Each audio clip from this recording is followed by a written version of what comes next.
Assalamualaikum warahmatullahi wabarakatuh. Tahukah anda bahwasanya perbuatan baik atau amalan yang baik itu bisa menghapus dosa seseorang? Kali ini akan kami bagikan beberapa pekerjaan atau perbuatan baik yang bisa menghapus dosa. Namun sebelumnya klik dulu subscribe dan bell dari channel kami Farouk Aridito TV. Yang nomor 19 yaitu solat 2 rakaat di belakang makam Ibrahim alaihissalam sesudah melaksanakan tawaf berdasarkan sabda Nabi Muhammad sallallahu alaihi wasallam, "Man shalla khalfal maqami rak'ataini ghufira lahu ma taqaddama min dhanbihi wa ma ta'akhkhar wa husyira yaumal qiyamah minal aminin." Barang siapa melaksanakan solat 2 rakaat di belakang makam Ibrahim alaihissalam, maka diampuni dosa-dosanya di masa yang lalu dan masa yang akan datang. Dan di hari kiamat nanti dia akan dikumpulkan dengan orang-orang yang selamat. Selanjutnya yang nomor 20 yaitu amalan baik yang bisa menghapus dosa. Dan seseorang yang memandang Baitullah atau Ka'bah karena beriman dan mengharap pahala berdasarkan sebuah hadis yang diriwayatkan oleh Imam Hasan Al-Basri dalam sebuah suratnya pada penduduk Mekah, yaitu qala Rasulullah sallallahu alaihi wasallam, "Man nadhara ila al-baiti imanan wa ihtisaban ghufira lahu ma taqaddama min dhanbihi wa ma ta'akhkhar wa hasyarahu Allah yaumal qiyamah minal aminin." Yang artinya Rasulullah sallallahu alaihi wasallam bersabda, barang siapa memandang Baitullah karena beriman dan mengharap pahala, maka diampuni dosa-dosanya di masa yang lalu dan masa yang akan datang. Dan di hari kiamat nanti Allah Subhanahu wa taala akan mengumpulkannya dengan orang-orang yang selamat. Dari perkara yang ke-16 sampai yang ke-20 dapat ditarik sebuah kesimpulan kurang lebih sebagai berikut. Seseorang yang mendatangi kota Ka'bah dengan tujuan mengerjakan ibadah haji karena Allah Subhanahu wa taala, diampuni dosa-dosanya di masa yang lalu dan masa yang akan datang. Lalu ketika dia sampai ke sana dan memandang Baitullah kerana beriman dan mengharapkan pahala, sekali lagi diampuni dosa-dosanya di masa lalu dan masa yang akan datang.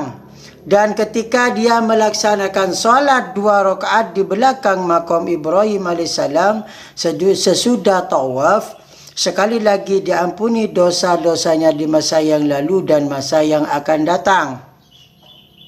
Dan ketika ia mengerjakan wukuf di Arafah dan Muzdalifah, sekali lagi diampuni dosa-dosanya di masa yang lalu dan masa yang akan datang.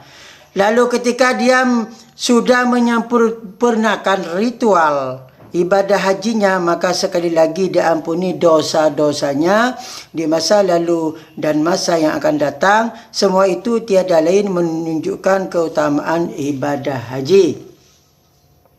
Selanjutnya amalan ibadah penghapus dosa yang nomor 21.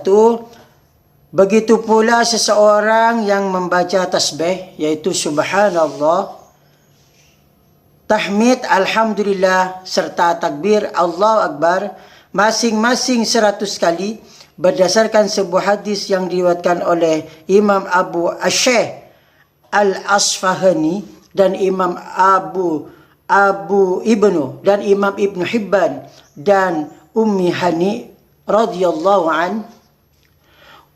Wa kanat tukathiru siyama was sadaqata fadakhala 'alaiha Rasulullah sallallahu alaihi wasallam fasyakat ضعفها فقال لها سأخبرك بما هو عوض عن ذلك تسبحين الله مئة مرة فتلك مثل 100 رقبة تعتكينها متقبلة وتحمدين الله 100 مرة فتلك منك 100 بدنة محللة تهدينها متقبلة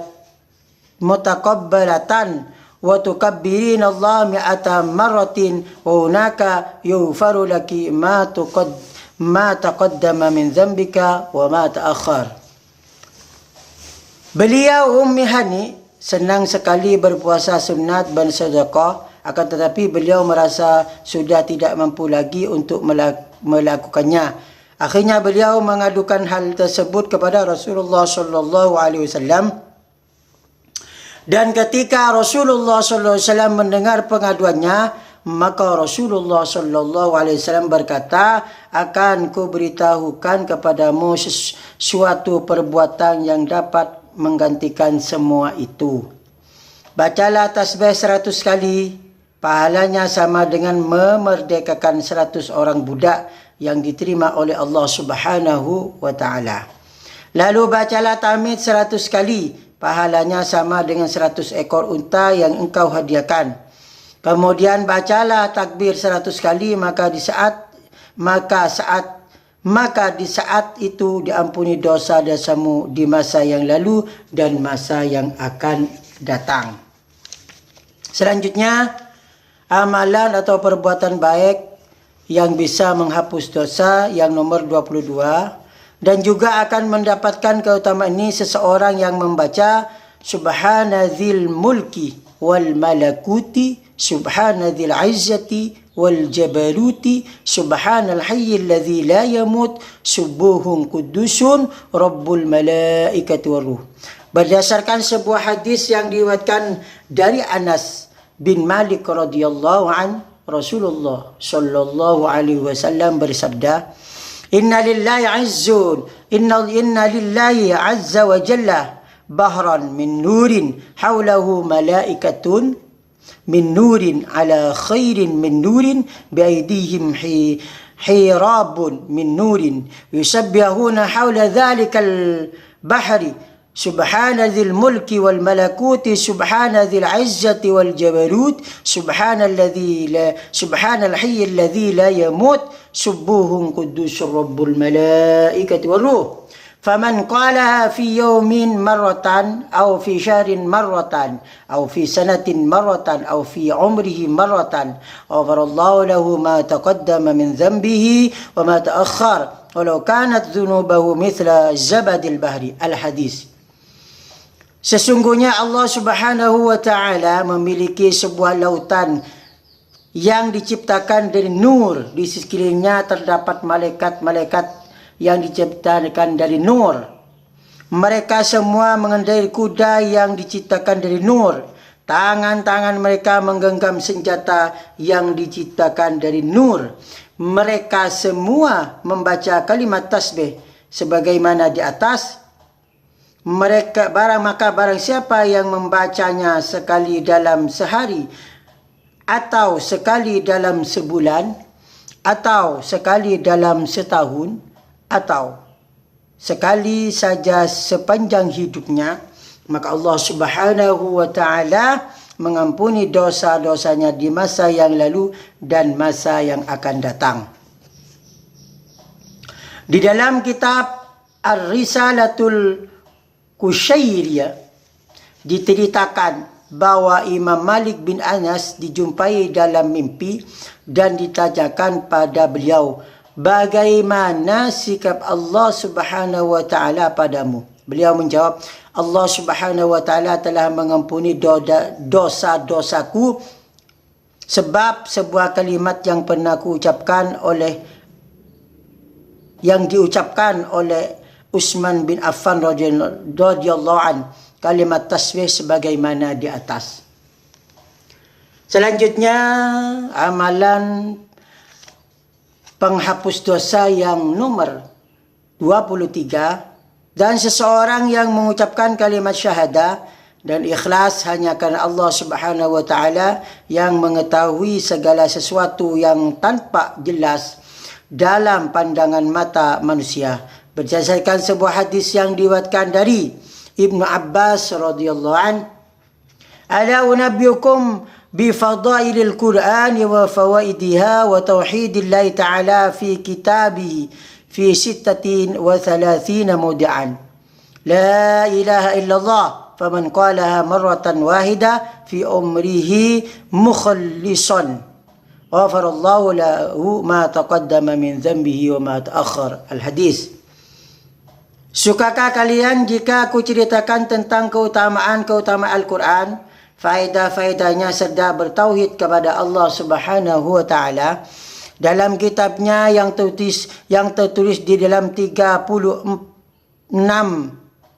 tempat, yaitu kalimat la ilaha illallah Muhammad la ilaha illallah, maka barang siapa yang mengucapkan dengan ikhlas sekali saja sepanjang hidupnya, maka Allah Subhanahu wa taala mengampuni dosa-dosanya di masa yang lalu dan masa yang akan datang. Demikianlah, semoga bermanfaat bagi kita semua, sehendaknya kita, dan semoga kita diampuni dosa kita oleh Allah Subhanahu wa taala. Wassalamualaikum warahmatullahi wabarakatuh.